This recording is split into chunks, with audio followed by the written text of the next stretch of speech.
Here's what happens when an entire human body gets sucked through a hole the size of a dinner plate. This is the story of the Byford Dolphin Incident, one of the most horrifying accidents in industrial history. If you're squeamish, seriously do not Google it. To understand how it happened, you need to know what these men were doing. They worked on a massive offshore oil rig floating in the North Sea, and when something broke, someone had to fix it.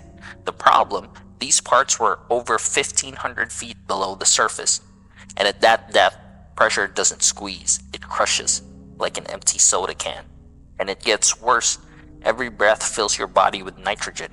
If you come up too fast, that nitrogen turns into bubbles in your blood, in your joints, and in your brain. It's called the bends. It paralyzes, it kills, and your blood literally boils inside your body. Normally, divers would rise slowly over hours and even days, but oil companies didn't want to wait that long, so they invented saturation diving, keeping the divers under pressure 24/7 for weeks at a time. These divers would live in sealed chambers and travel to the seafloor in a pressurized capsule called the diving bell. It worked until that fateful day, November 5th, 1983. That day, 4 divers were inside the chamber. 2 crew called tenders were outside handling the bell. The steps were simple. Seal the bell, match the pressure outside, close the hatch, and then disconnect.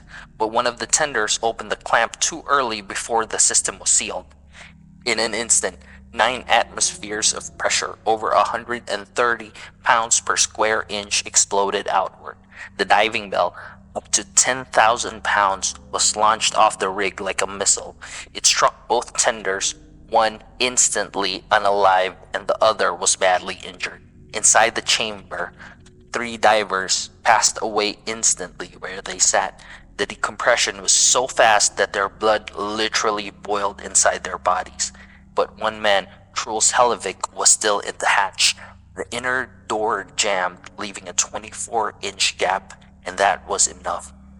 Truls was sucked through the opening with such force that his body was torn apart, his spine, his organs, even his face, scattered across the rig. One leg was never found. The report called it a complete disintegration, and it never should have happened. One that would have made this accident impossible.